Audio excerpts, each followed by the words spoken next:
I want to thank everyone for joining us today and for bearing with us as we start another virtual press conference. You saw my mask of the day is vote. This is a public service announcement. Please, please, please vote.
Communities of color.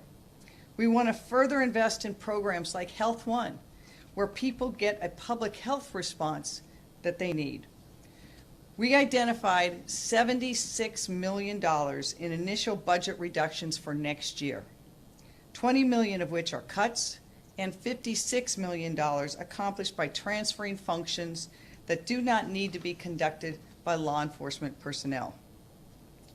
Look, we've made clear throughout the summer and into the fall that we will engage with community on an ongoing basis to analyze every SPD function and the 911 dispatch and response.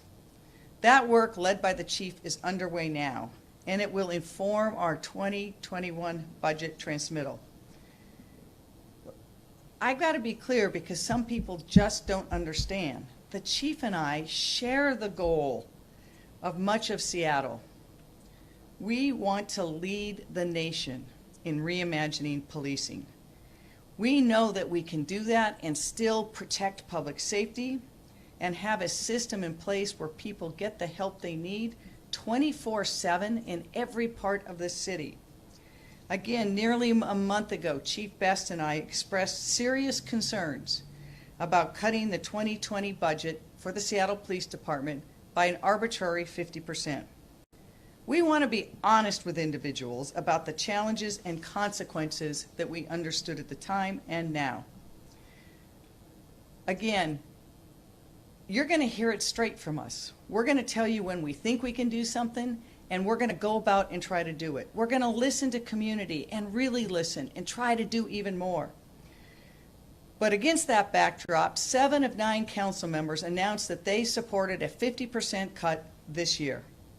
At first, it was unclear whether they meant 50% of the whole budget, which would have zeroed it out for all of this year. That was clarified to be 50% for what is left.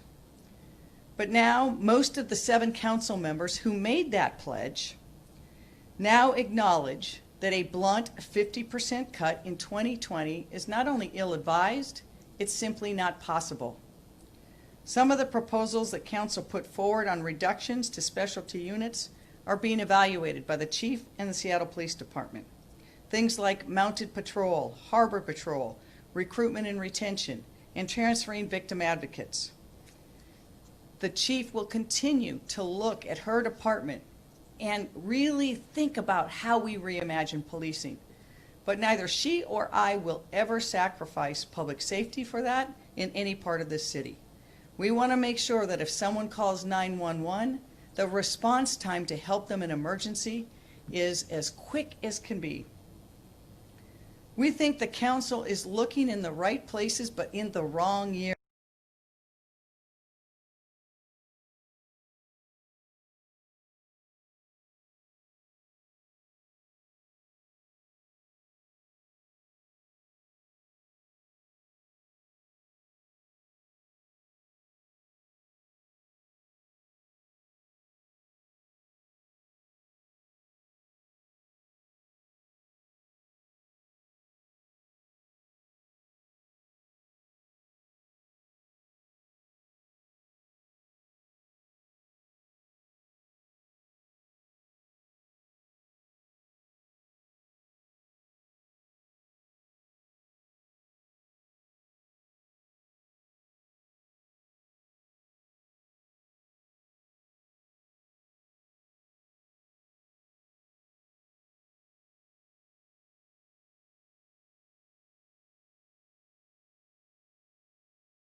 Council really wants to reduce the force of officers by 100, let's acknowledge that it means that you're going to lay off the most diverse, our recruits, our new student officers.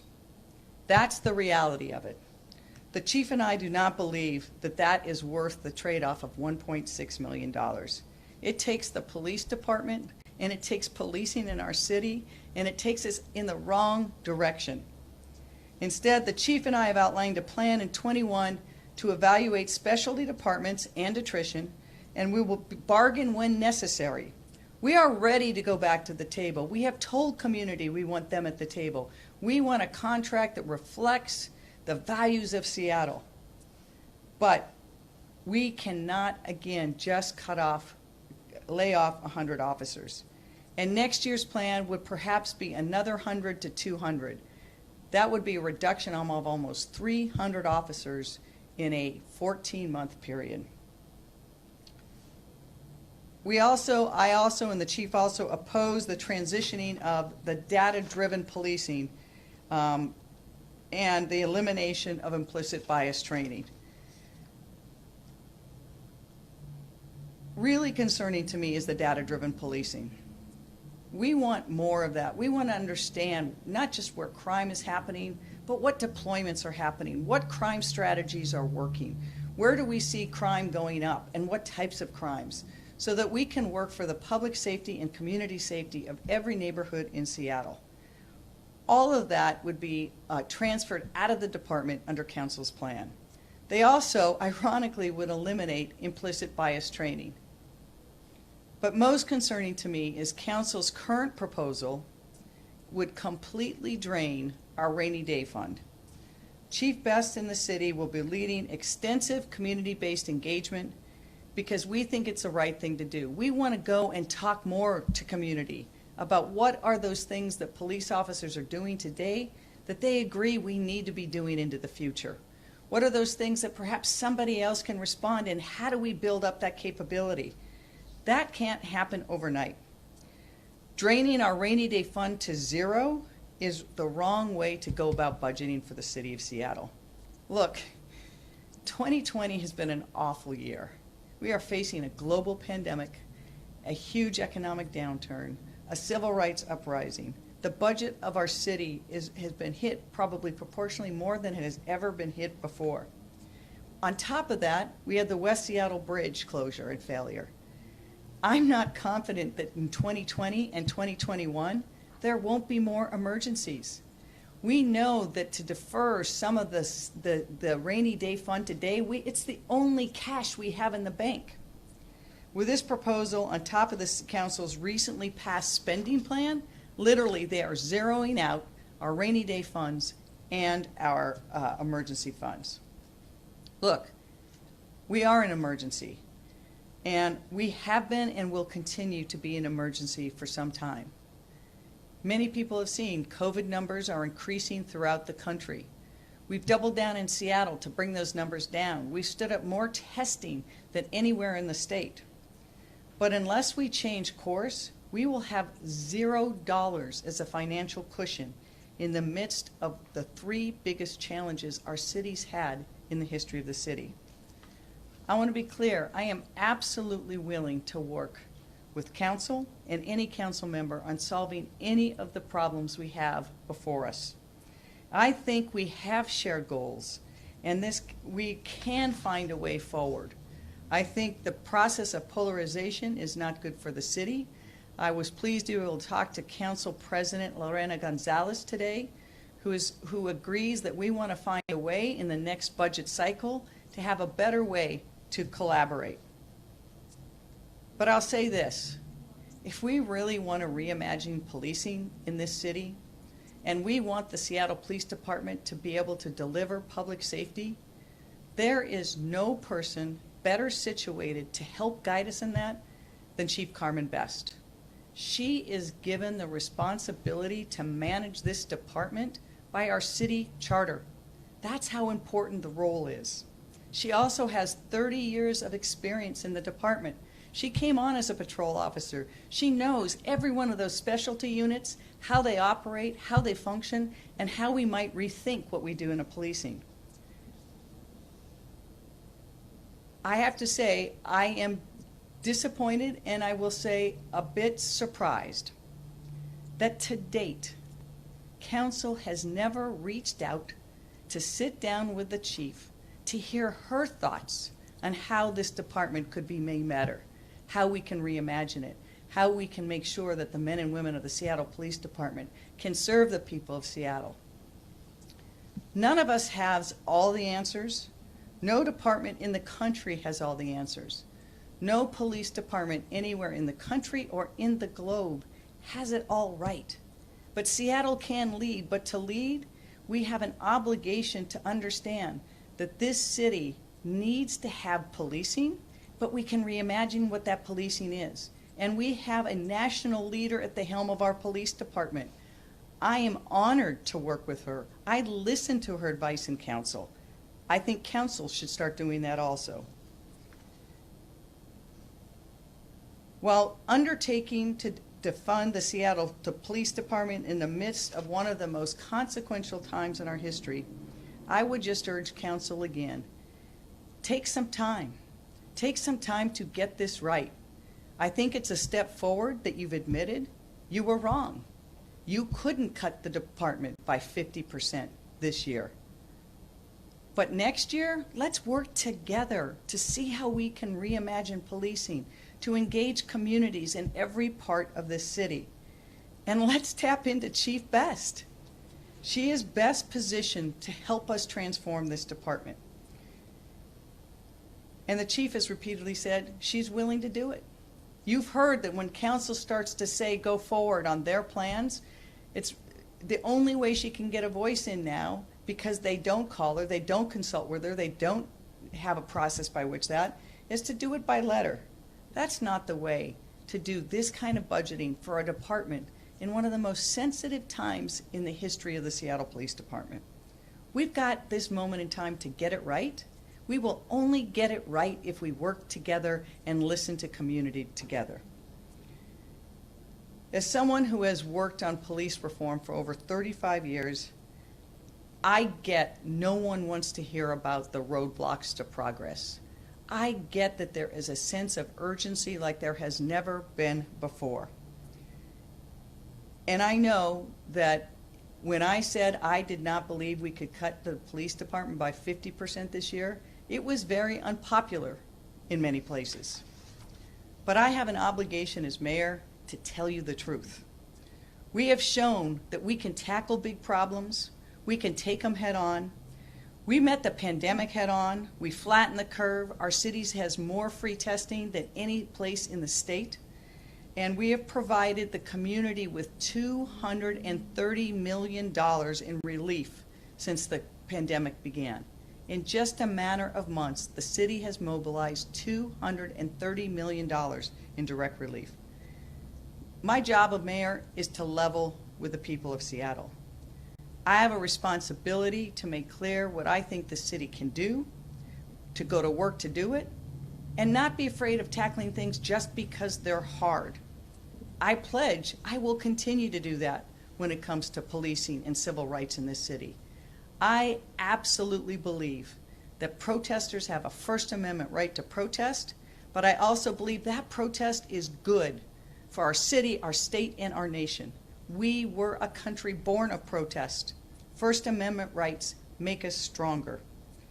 Seattle, the thing that can really impede transformational change is if this just devolves to a political partisan battle. We should not make hasty decisions, we should make right decisions. That doesn't mean slow, it just means thoughtful. There is a right way to right-size policing, but anyone who thinks it can happen overnight really isn't looking at the facts. This last year, I put in my budget more money than we'd had before for community-based programs like Community Passageways and Choose 180.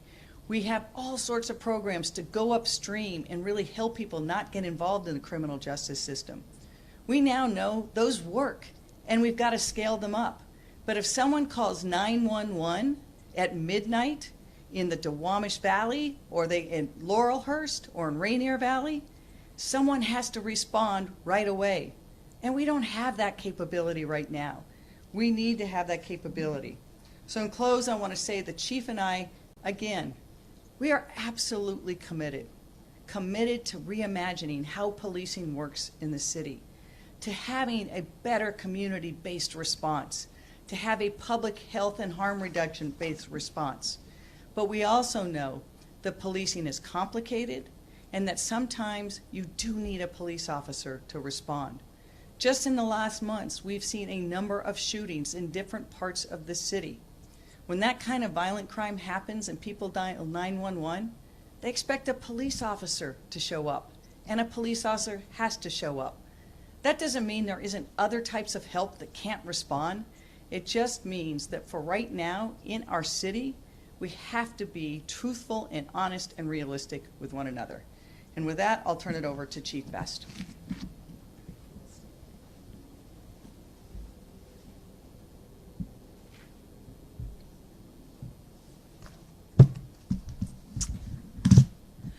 Let me just say thank you, Mayor Durkan. Thank you very much for your steadfast support of public safety in Seattle.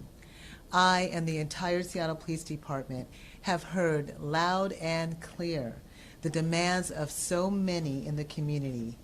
Each of us understands what gives voice to these demands. We acknowledge the history of policing, and we commit to growing and improving policing. There is absolutely no question that we will do better. The Seattle Police Department is a national model because of our commitment to continuously improving. We have met and exceeded every component of the consent decree. We continue to demonstrate that we are committed to innovation. We have embraced transparency and oversight and have one of the most robust civilian accountability systems in the country, with an Office of Police Accountability, an Office of Inspector General, and our Community Police Commission. We launched the first of its kind in the country police community assessments of disparity and enforcement in these actions. And we have more planned. You know, we're going to make mistakes. That is why we have these systems in place, to investigate them, to hold people accountable, and to make substantive changes when they are warranted.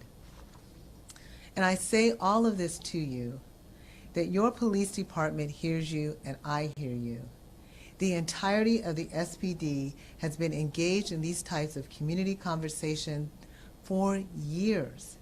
We remain steady. Importantly, though, a lesson learned is we cannot tell community what we always know is best for the community. We know we can function better, more efficiently, more equitably. We also know the community has great ideas. So we are not going to make all of these decisions alone. They need to be community-led. We are already putting the work in and will continue to put the work in to make improvements to this department. And we expect you, actually we implore you to hold us accountable. We know that re-envisioning community safety will include changes to the SPD budget. That is a given, some of which the City Council is already proposing. And I want to talk briefly about some of those proposals that are what they are and what impacts they might have on community safety. Overall, there are some good approaches in the proposals. Some of the ideas SPD already had and has raised before. But what is problematic is these are approaches without any clarity on how they will become reality. What is the plan? The push from council and some of our community is to do these large-scale changes in 2020 with no practical plan for community safety. And I believe wholeheartedly that is completely reckless. Council has directed me to lay off 70 or more officers, basically overnight. And I cannot do that in good faith, knowing there are no systems in place to bridge the gap. And that is something that will invariably happen. There will be a gap in services. As the mayor mentioned, at midnight when you're calling for someone to assist you for a rape, a robbery, or other kind of condition, there needs to be a response, and people expect that. My charter responsibility is to run and to manage the Seattle Police Department. I am responsible for the public safety. It is not acceptable for the council to tell me what to have my officers and civilians do in the granular way that they have tried to manage. And regardless of how anyone supposes a layoff process would work, I know we could not do that level of layoffs out of order. It would be illegal and inappropriate to do so, and it would mean cutting off, even if I could do it, it would mean cutting off and laying off our students, our recruits, and some of our probationary officers. Those that we hired in recent years that have been a record-breaking cohort of diverse hires in experience, in race, ethnicity, and gender. And I don't want to lose them. We've worked really hard to have a police department that reflects the community that we serve. And to undercut that and undermine it doesn't make sense to me. The council suggests that the Seattle Police Department would be better off if we do not use data. Really? I find this particularly confusing, given many of the same council members called for a city auditor to analyze our data analytics, and they recommended, through that audit, making it more robust, not cutting it. Best practices is in almost every public and private sector, along with proven research practices in policing, demand that organizations measure what works and measure what matters, and they are guided by data and evidence. The council also suggests the public would be better served if we did not have a public affairs unit.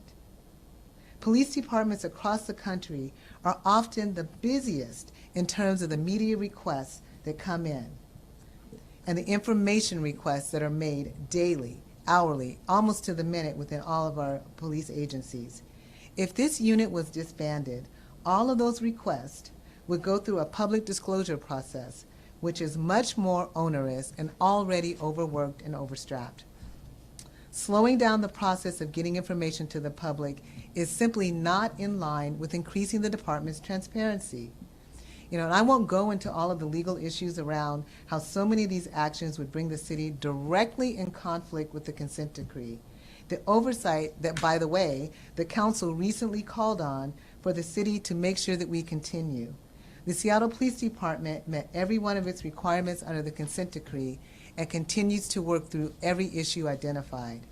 Remaining in compliance is now a matter of a city issue, and reducing training, analytics, transparency, and especially staffing is not how the city will meet the court's expectations. Together, aside from the drastic staffing cuts and the effect they would have on public safety, I am wholeheartedly dismayed at the apparent attempts to both direct the day-to-day operations of the police department as well as the concerted effort to dismantle almost every component of improvement in innovation and collaboration. It is almost as if some of these folks are just concerned that too many people actually support the police department and want to see public safety survive in this city. So my commitment to you today and every day is that the Seattle Police Department is ready to serve the people of Seattle together.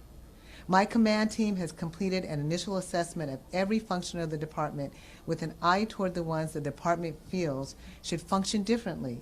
We will equally consider suggestions from every member of the department, and we need to hear from every member of the community. We have the opportunity, with time, to be thoughtful and grounded in research, to lead the nation and continue to lead the nation on the journey to a new model of community safety, above and beyond the consent decree. And I really and truly want that. The department wants that. If we haphazardly undercut the work while trying to rebalance the 2020 budget, I am deeply concerned we will lose that opportunity. In closing, I just want to say, the members of the Seattle Police Department, we work for the community. We're a part of the community and not apart from the community. This is all of us working together for community safety. And I remain optimistic about re-envisioning the future of our community, the future of safety with input from the community. Again, we are all in this together. Thank you. Thank you, Mayor, and thank you, Chief Best. We will start today's Q&A with Patrick Quinn from Como, followed by Carolyn Vick, South Seattle Emerald. Patrick, the floor is yours. My question is for Chief Best. to cuts for next year. What I did quick math, that's about a defunding plan of 19%. I just talked with the counselor, a council member. Their cuts starting tomorrow up for vote, but then leading into next year are planning for a 41 to 42% defunding plan for 2021.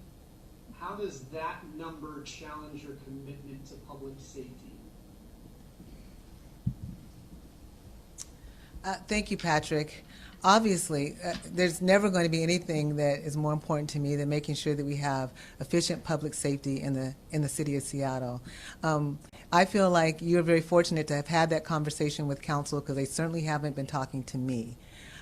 We're going to work through all of the challenges ahead of us. We want to make sure that we are thoughtful about how we re-envision policing.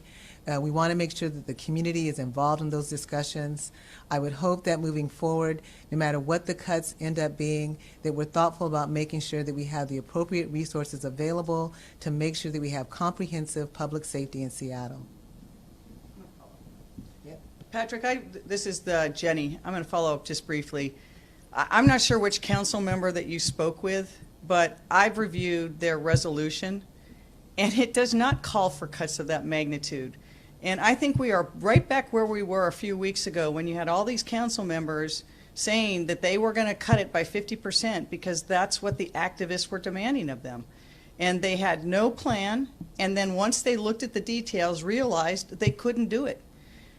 In contrast to that, the chief and I stood before everyone, and it was unpopular in many quarters to say, we can't make those cuts this year.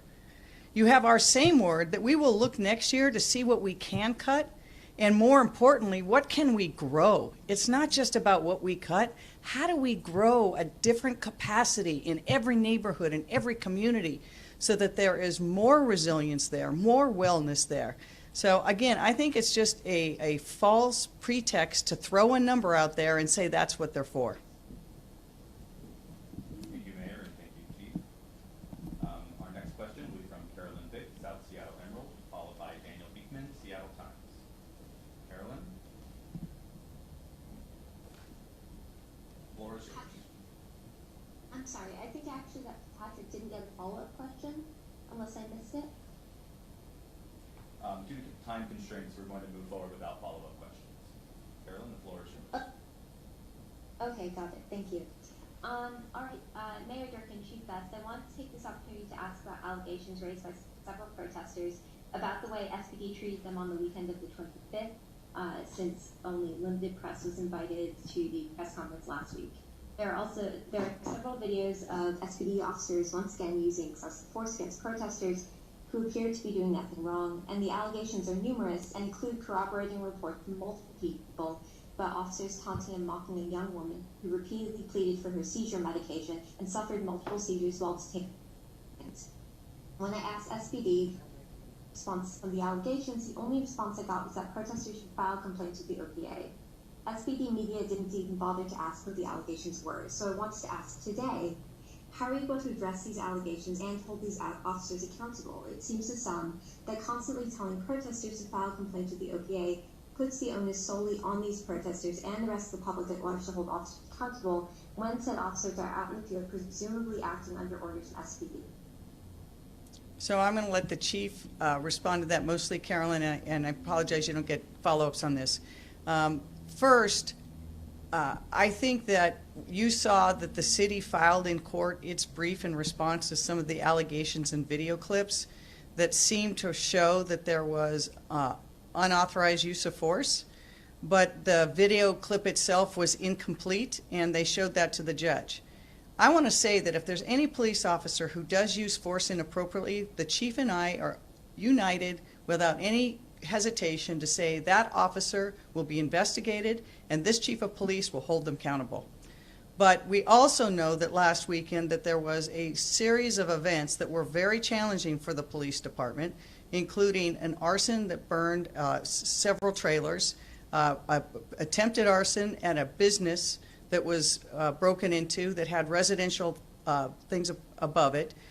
There were business owners who were assaulted, and the police precinct itself was subject to attack. So it was a very fluid situation, And again, the values of us are we will make sure that the very robust, independent, civilian-led accountability system works and has the resources it needs to work. And if there's any individual officer who's broken the rules, they'll be held accountable. And if the department as a whole has policies and procedures that need to be reviewed and changed because of that conduct, we now have 2 federal judges and the Office of Inspector General looking at those. And the chief will take all of that very seriously. Chief?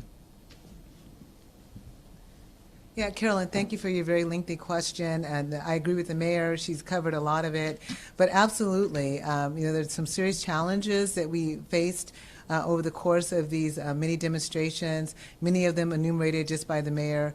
The complaints have been made, the documentation has been filed in court. I have every confidence in our judicial system and our processes that they will ferret out and get to the truth. And that's all we really want is the truth of what occurred. And if there were violations, I can assure you that people will be held responsible for it. We wholeheartedly, I personally wholeheartedly, and as an organization wholeheartedly support First Amendment free speech. But allegations of excessive force, dealing with the very volatile situation that we were addressing, will absolutely be reviewed, and we will make sure that the facts lead us to the truth.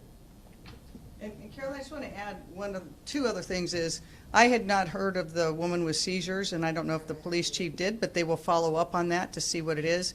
Second is, we are not leaving it just on protesters to file complaints. The OPA itself has initiated a number of complaints. The chief of police has initiated complaints.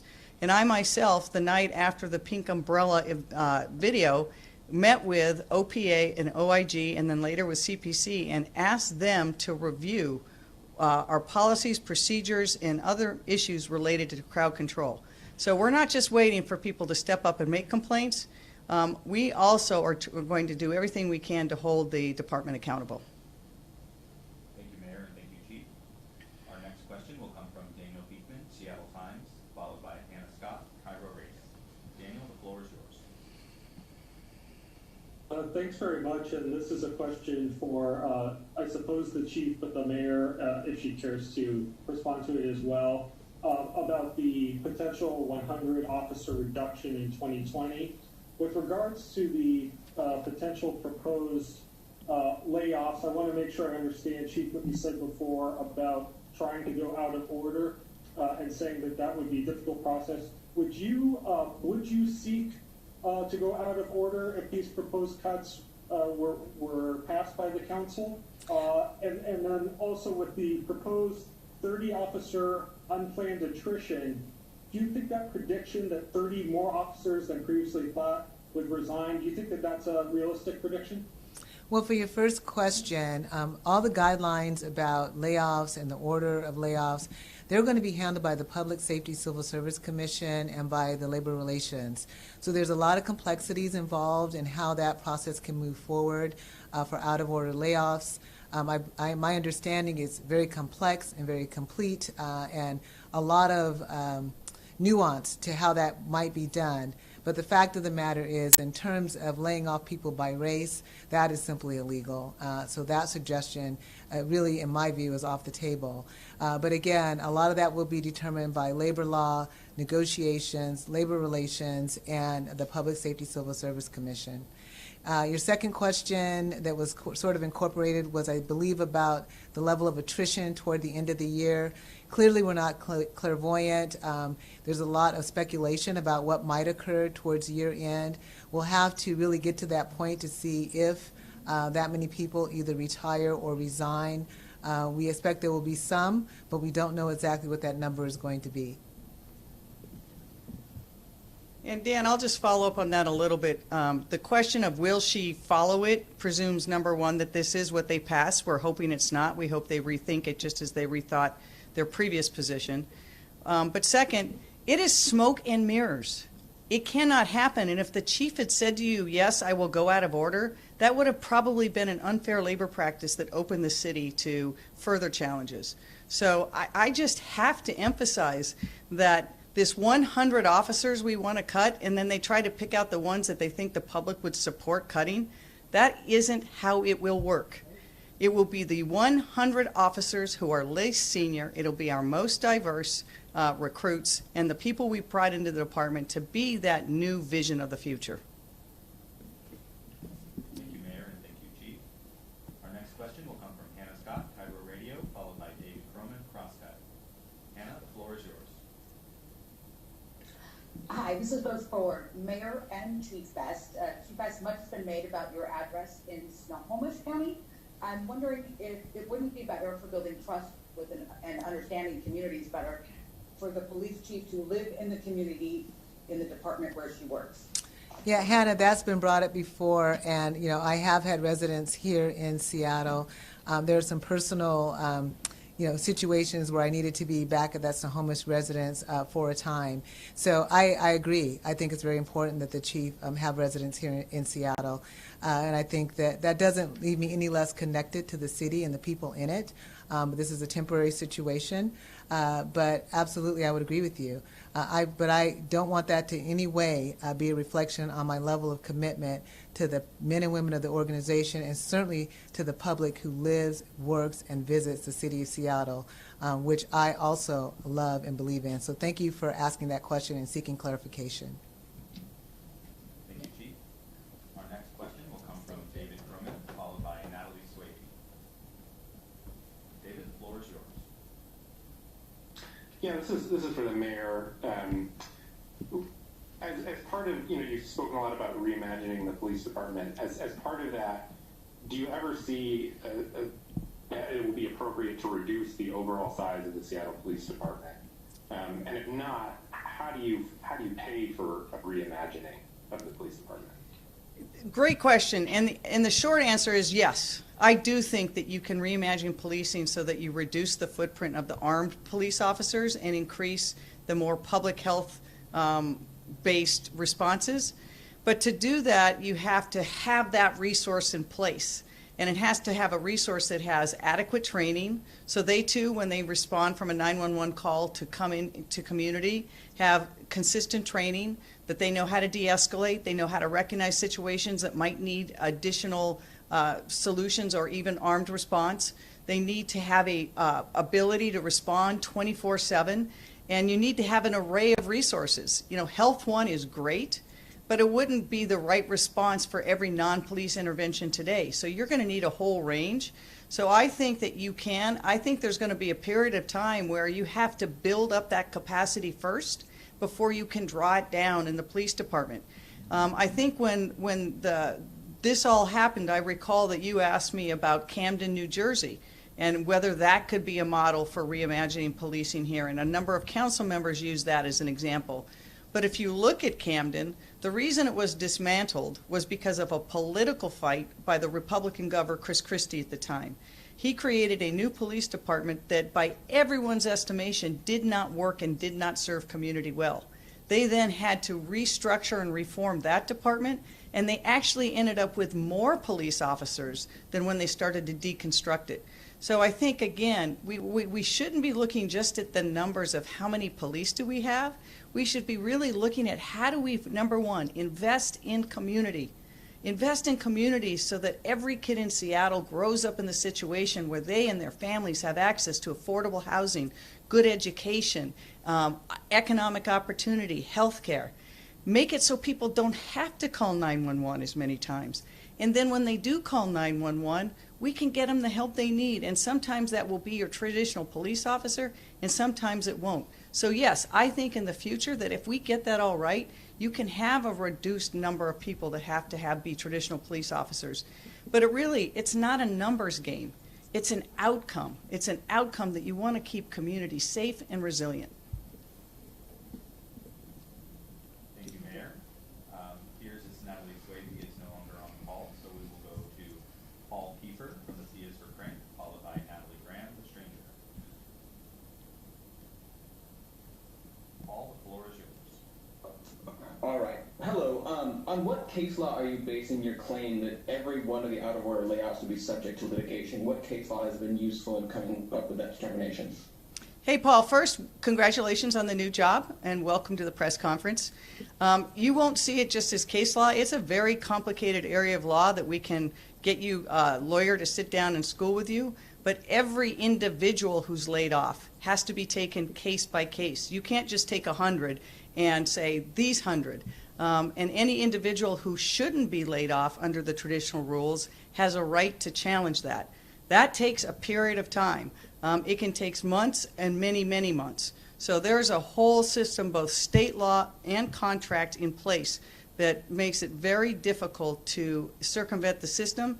And I want to echo something that Chief says, is I think we all agree that this new recruit class is exactly what we want for the Seattle Police Department.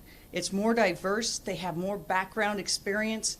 Many speak multiple languages. We don't want to lose them. But to take a rough cut of 100 officers, that's exactly who we will lose. And I think it is really, frankly, not being honest with the city of Seattle to pretend it won't be that result. Just like it wasn't wholly honest 4 weeks ago for people to say, we're going to cut it 50% this year. And then once they looked at the facts, they realized we couldn't accomplish that. Thank you, Mayor. Our next question will come from Natalie Graham, stranger. Natalie, the floor is yours. Hi, thanks. I have a question for the mayor. So you said, Mayor Durkan, that you're absolutely willing to work with the council on any of the, quote, problems before us. So why did you veto the Jumpstart Seattle spending plan? Natalie, I'm so glad you asked that. It's a perfect example.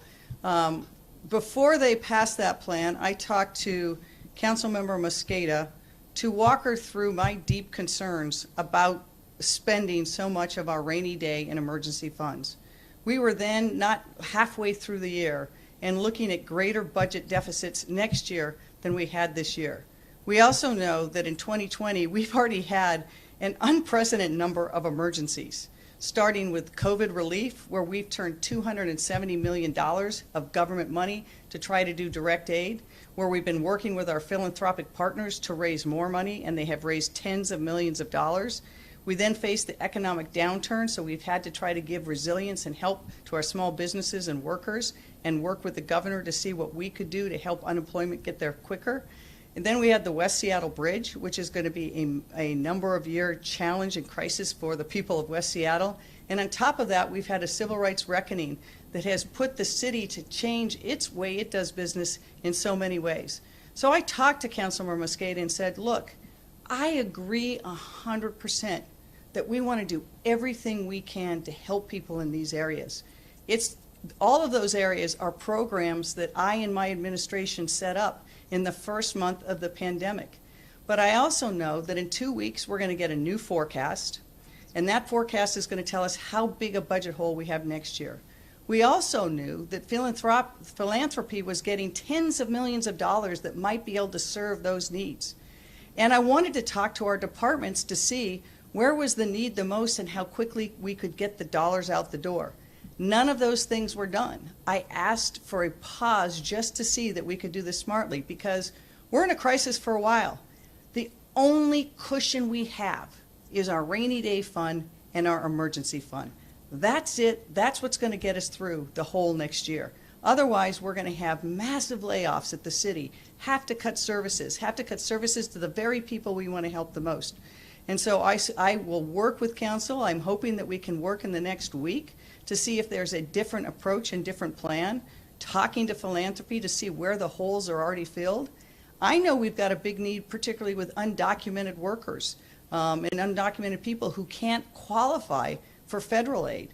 Let's go to work together to solve those problems rather than talk to somebody, listen, have them consider it, and then they decide not to work together. I'm there to work with them. Thank you, Mayor. And that concludes the Q&A portion of today's press conference. So if you would like to finish us off, any closing thoughts? I just want to say again, and I think that that last question is, the people of Seattle in these very difficult times are going to be best served by us working together to solve these problems. And when you're talking about policing in the city of Seattle, I've worked on reform for over 30 years. Most of the significant reforms in the Seattle Police Department, I was part of, either on an oversight group that recommended them, like the OPA, or as the U.S. Attorney who led the investigation into the Seattle Police Department, who signed the consent decree. I am 100% committed to continuing to reform and improve the Seattle Police Department, as is Chief Best. We are also 100% committed to seeing how can we do policing better. How do we meet the voices on the streets who say to us too many black and brown people have suffered at the hands of police and too many black and brown men have been killed by police. I want to work on those issues with you. I think council and the mayor could join together with this chief of police and make Seattle a leader in the nation. But if people do not consult with the chief, if they're not realistic about what we need, if they're not realistic about what we can do, Seattle won't lead. We will fall further behind. We will lose some of our best recruits. And people in every neighborhood will feel it. No one in Seattle wants to call 911 and help show up 15 or 20 minutes later, because that's not help. And so let's work together. As mayor, I will work with you, but blunt cuts of 100 officers between now and the end of the year is really not the way to proceed. Thank you very much.